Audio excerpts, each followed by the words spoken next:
بسم اللہ الرحمن الرحیم۔ آج ہم انشاءاللہ غسل سے متعلق کچھ احکام پڑھیں گے، چونکہ ہمارے ابھی طہارت کا ہی باب چل رہا ہے۔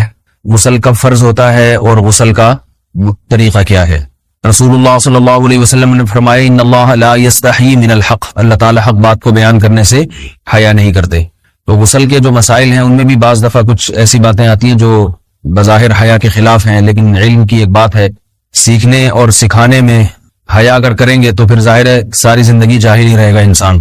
اور غسل کے مسائل سیکھنا اس لیے ضروری ہے کہ غسل جب فرض ہوتا ہے تو جب تک مکمل غسل نہ ہو آپ کی نماز ادا نہیں ہوتی۔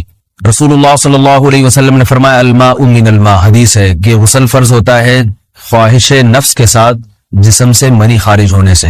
مرد پہ غسل کب فرض ہوگا؟ جب اس کے جسم سے شہوت کے ساتھ منی خارج ہو۔ منی بالکل سفید رنگ کی چیز ہے، ایک ہوتی ہے مزی۔ شہوت پیدا ہونے سے اگر کسی کے مرد یا عورت کے صرف رطوبت خارج ہونا شروع ہو گئی، اس سے غسل فرض نہیں ہوتا۔ جب تک مکمل شہوت پوری نہیں ہو جاتی اور مادہ منویہ خارج نہیں ہو جاتا، چاہے احتلام کی صورت میں ہو یا کسی بھی طرح سے ہو۔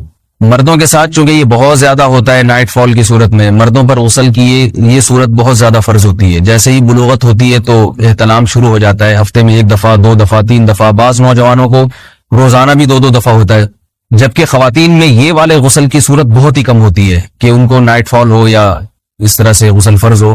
ہزاروں میں کسی ایک عورت کے ساتھ ایسا ہوتا ہے۔ ایک صورت تو یہ غسل فرض ہونے کی۔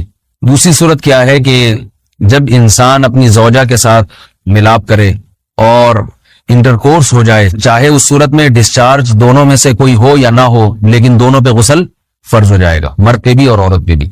یہ تو مردوں کے غسل کے فرض ہونے کا ہے۔ مردوں کے غسل میں ایک چیز یہ بھی ہے کہ اگر آپ نے رات کو نیند کی اور صبح آپ اٹھے اور آپ نے کپڑوں پہ نشان دیکھا، اب آپ کو یہ پتہ نہیں چل رہا کہ یہ منی کا نشان ہے یا مزی کا ہے، تو بھی آپ پر غسل کرنا فرض ہے۔ یہی سمجھا جائے گا کہ یہ آپ خواب میں ڈسچارج ہوئے ہیں۔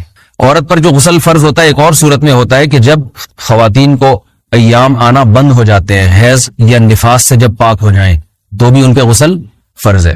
یہ تو غسل کی فرضیت سے متعلق احکام تھے۔ کچھ چیزیں ایسی ہیں جن میں غسل سنت ہے، فرض نہیں ہے۔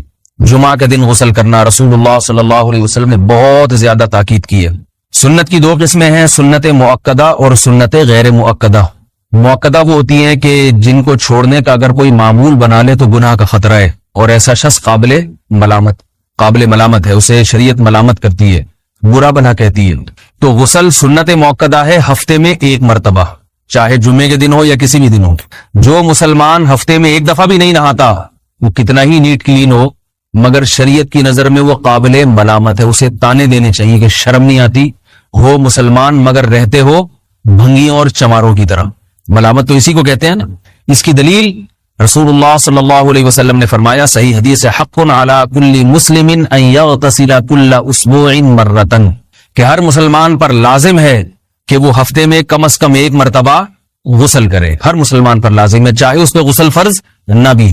اور کس دن بہتر ہے؟ جمعہ کے دن۔ نبی صلی اللہ علیہ وسلم نے حکم دیا ہے کہ جمعے کے دن غسل کیا جائے۔ امام احمد ابن حنبل کا مذہب یہ ہے کہ جمعے کے دن غسل کرنا واجب ہے، صرف سنت نہیں ہے بلکہ واجب ہے، لیکن جمہور کا مذہب یہ ہے کہ سنت عمل ہے۔ غیر مسلم جب اسلام قبول کرتا ہے تو اس وقت بھی اس کے لیے غسل کرنا سنت ہے۔ جب ہم مردے کو نہلاتے ہیں تو جو مردے کو نہلائے اس کے لیے بھی خود غسل کرنا افضل ہے، سنت عمل ہے۔ عید کے دن غسل کرنا سنت عمل ہے۔ تو یہ وہ تمام مواقع ہیں جن میں غسل کرنا رسول اللہ صلی اللہ علیہ وسلم کی سنت ہے۔ غسل کا طریقہ کیا ہے؟ غسل میں 3 چیزیں فرض ہیں، منہ بھر کے قلی کرنا، ناک میں پانی ڈالنا کہ ناک کی جو نرم جگہ ہے یہ اچھی طرح تر ہو جائے، اور پورے جسم پہ 1 مرتبہ پانی بہا دینا کہ جسم میں بال کے برابر جگہ بھی خشک نہ رہے۔ یہ تو ہے فرض، یعنی یہ کام کسی نے کسی بھی طرح سے کر لیا تو غسل ادا ہو جائے گا، چاہے اس کی نیت غسل کی تھی یا نہیں تھی۔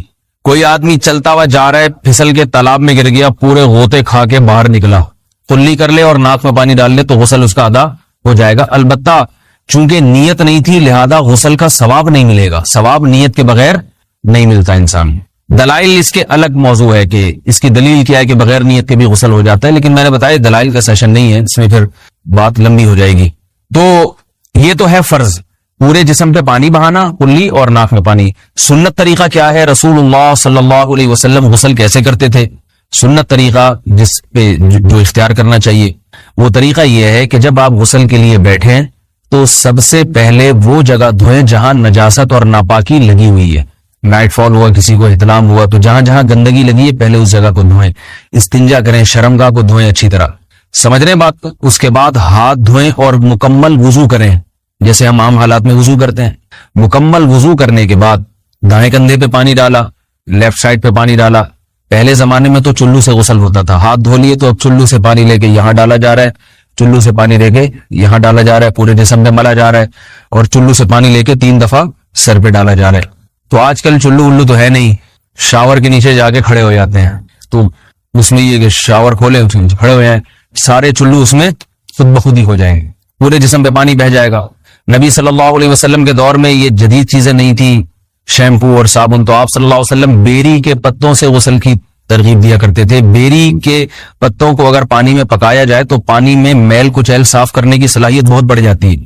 ہمارے زمانے میں اس تکلف کی ضرورت نہیں ہے, صابن ملتے ہیں اس سے نہایا کریں. بہرحال کہنے کا مقصد دیا آپ لوگوں سے, تو یہ سنت طریقے سے غسل ہو جائے گا آپ کا. سمجھ رہے ہیں بات کو؟ سب سے پہلے استنجا کیا, اس کے بعد وضو کر لیا, اس کے بعد غسل کر لیا. اگر کسی نے غسل میں وضو نہیں کیا اور ویسے ہی پورے جسم پہ پانی بہا دیا تو بھی اس کا وضو خود بخود ہو جائے گا. اس غسل سے وہ نماز پڑھ سکتا ہے, کیونکہ بعض لوگ غسل کرنے کے بعد دوبارہ وضو کر رہے ہوتے ہیں. اس کی ضرورت نہیں ہے, کیونکہ جب غسل کرتے ہیں تو وضو والے اعضاء تو خود بخود اس میں دھل جاتے ہیں. یہ ہے غسل کا طریقہ. وضو کیسے ٹوٹتا ہے؟ جن چیزوں سے غسل فرض ہوتا ہے ان چیزوں سے وضو تو بہرحال ٹوٹتا ہی ہے. اس کے علاوہ بھی وضو ٹوٹتا ہے. اس سے پچھلے لیکچر میں نے کچھ تفصیل بتائی تھی کہ نجاست جسم سے کہیں سے بھی خارج ہو جائے یا نجاست نکل کے بہ پڑے, اگر قضاء حاجت کی جگہوں سے نجاست خارج ہوئی ہے تو نظر بھی آ جائے وضو ٹوٹ جائے گا, اور قضاء حاجت کے علاوہ جگہوں سے اگر نجاست خارج ہوئی ہے, خون وغیرہ ہے جیسے, تو جب تک نکل کے بہے گا نہیں تو اس وقت تک وضو نہیں ٹوٹے گا. سمجھ رہے بات کو؟ وضو کا طریقہ کیا ہے؟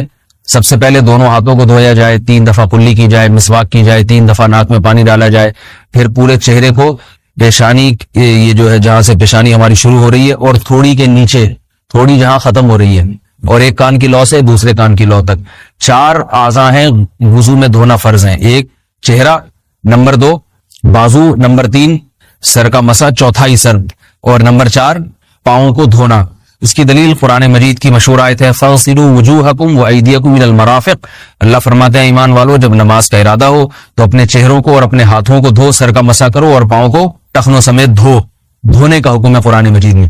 البتہ سر کے بارے میں یہ نہیں ہے پورے سر کا مسا کرو, بلکہ آ رہا ہے وَامْسَحُوا بِرُؤُوسِكُمْ. با کا لفظ ہے, با آتی ہے تبعیض کے لیے کہ سر کے بعض حصے کا مسا. اب بعض حصے کا قرآن حدیث میں کہیں تذکرہ نہیں ہے, تو اس میں فقہاء کرام کے اجتہادات ہیں. امام شافعی فرماتے ہیں تھوڑا سا بھی ٹچ کر لیا سر کو ہو جائے گا. امام ابو حنیفہ فرماتے ہیں نہیں, کم از کم 1/4 کا ہونا ضروری ہے. سب کے اپنے اپنے دلائل ہیں, ان دلائل میں نہیں جاتا. فقہ حنفی کو جو فالو کرنے والے ہیں تو ان کو چاہیے کم از کم 1/4 سر کا مسا, یہ فرض ہونے کے لیے ضروری. مگر سنت کیا ہے؟ پورے سر کا مسا. نبی صلی اللہ علیہ وسلم دونوں ہاتھوں کو بھگو کے پورے سر کا مسا کرتے تھے ایسے. سمجھ رہے بات کو؟ اور مسا کے جو یہ ٹیکنیکل طریقے ہیں کہ آپ یوں پہلے انگلی بنائیں, پھر یوں لے کر جائیں, پھر یوں گھما کے لائیں, پھر یوں, یہ ٹیکنیکل طریقے حدیث سے ثابت نہیں. مسا کا طریقہ کیا ہے؟ بھیگا ہوا ہاتھ لے کے ایسے پورے سر کو ہو گیا. پھر حدیث میں یہ بھی ہے کہ یوں لے جاؤ اور یہ بھی ہے کہ 2 واپس بھی لے کر آؤ, دونوں طرح سے ثابت. تو ایسے بھی کر سکتے ہیں کہ یوں لے جائیں, اور ایسے بھی کر سکتے ہیں لے کے جائیں اور پھر واپس بھی لے آئیں, دونوں طریقے جائز ہیں. لیکن کم از کم سنت اتنی ہے کہ پورے سر کا مسا ہونا چاہیے. بعض لوگوں کو شو مارنے کا شوق ہوتا ہے, اگر وہ واپس لائیں تو بال ان کے خراب ہو جاتے ہیں, کہتے ہیں یار یہ پھر مسئلہ خراب ہو جائے گا, تو پھر ایسے لوگ صرف یوں ہی لے جائیں کافی ہے. افضل تو یہ کہ یوں بھی لے جائیں, یوں بھی لے جائیں, دونوں طرح سے صحیح ہے. بہرحال دونوں حدیث سے ثابت ہیں. سمجھ رہے بات کو؟ اور یہاں ایک اہم مسئلہ بتا دوں, قرآن مجید نے پاؤں کو دھونے کا حکم دیا ہے, پاؤں پہ مسا کرنے کا حکم نہیں دیا. اور حدیث میں خفین پر مسا کرنے کا حکم ہے. تو قرآن اور حدیث کو فقہاء نے جمع کیا ہے, لہذا وہ موزے جن میں آسانی سے پاؤں دھوئے جا سکتے ہیں ان میں چاروں ائمہ کے نزدیک پاؤں پہ مسا کرنا جائز نہیں. سعودی عرب میں جو بعض سلفی حضرات اور یہاں ہمارے ہاں بھی اہل حدیث حضرات نے عام موضوع پر بھی جو مسا کی ایک روایت ڈال دی ہے, اسلاف میں, تابعین, تبع تابعین میں اور چاروں ائمہ کے مذاہب میں اس کا ثبوت نہیں ملتا. اگر اسلاف میں کوئی قائل بھی ہے تو ایک شاذ قول, اکا دکا قول ملتا ہے, ورنہ یہ ائمہ اربعہ کے مذہب کے خلاف ہے. اور جو احادیث جو نقل ہوتی ہیں صحیح سند کے ساتھ ان کے بھی خلاف اور قرآن کی آیت کے بھی خلاف ہے. اس لیے کسی نے عام ساکس پہ اگر مسا کر لیا، جو عام طور پہ آفس پہن کے جاتے ہیں لوگ، اس میں تو پاؤں، آپ اگر ساکس کو پانی کے نیچے رکھیں پورا پاؤں دھل جائے گا آرام سے. تو وہاں کیا ہو رہا ہے کہ قرآن مجید کے حکم کی مخالفت لازم آ رہی ہے، آپ پاؤں دھو نہیں رہے. تو اس لیے ہم یہ سمجھتے ہیں کہ اس صورت میں نماز ادا نہیں ہوگی. سعودی عرب میں بعض سلفی حضرات نماز پڑھاتے ہیں، وہ ایسے ہی کرتے ہیں کہ عام ساکس پہ مسا کر کے نماز پڑھا لیتے ہیں. تو فتویٰ اسی پر ہے کہ ان کی اگر کسی کو یقین ہے کہ اس نے عام ساکس پہ مسا کر کے نماز پڑھائی ہے تو اس کے پیچھے نماز ادا نہیں ہوگی، کیونکہ قرآن کے مطابق اس کا وضو ہوا ہی نہیں ہے. صدیوں تک کوئی بھی اس قول کا قائل نہیں رہا ہے کہ عام ساکس پہ بھی مسا ہو جاتا ہے. یہ ابن تیمیہ رحمہ اللہ تعالیٰ 7ویں صدی میں اس کے قائل تھے، اور تابعین میں اکا دکا قول ملتے ہیں اس کے، لیکن شاذ قول ہیں، مرجوح قول ہیں جن پر امت نے فتویٰ نہیں دیا. اور اب سعودی عرب میں بعض سلفی حضرات اس کے قائل ہیں. ہمارے ہاں اہل حدیث حضرات بھی چونکہ اکثر سعودی عرب کے سلفی حضرات ہی کو فالو کرتے ہیں، تو انہوں نے بھی وہیں سے یہ فتویٰ لیا ہے. لیکن ائمہ اربعہ کے مذہب میں اور دلائل کے لحاظ سے دیکھا جائے تو یہ مذہب کمزور ہے. قرآن نے پاؤں کو دھونے کا حکم دیا، آپ دھوئیں گے پاؤں جب تک دھونا ممکن ہے. چمڑے کے موزے ہیں ان کو دھونا ممکن نہیں ہے اتارے بغیر، لہذا ان موزوں کے اوپر مسا ہو جائے گا. تو اس سے قرآن پر بھی عمل ہو جائے گا اور حدیث پر بھی عمل ہو جائے گا. اس لیے ائمہ اربعہ نے جو قرآن و حدیث کو سمجھ کے جو فیصلہ کیا ہے اس پہ چلنا ہمارے لیے زیادہ مفید ہے بنسبت آج کل کے جو علماء ہیں ان کی اپنی ذاتی آراء پر. اس لیے یہ بھی ایک وضو سے متعلق عام مسئلہ تھا. سمجھ رہے؟ باقی تو ماشاءاللہ وضو کرنا سب کو آتا ہی ہے.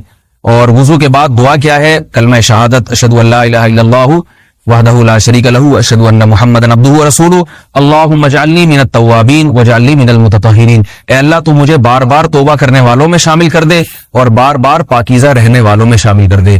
توبہ اس لیے کہ میں نے ظاہری طہارت تو حاصل کر لی، مجھے روحانی طہارت بھی عطا کر دے. اگر میں نے گناہ کی ہو تو مجھے ان سے بھی توبہ کی توفیق عطا فرما لے، تاکہ اس لحاظ سے بھی میرا وضو ہو جائے، اس لحاظ سے بھی میں پاک ہو جاؤں. سبحانک اللہم و بحمدک، نشہد ان لا الہ الا انت نستغفرک و نتوب الیک.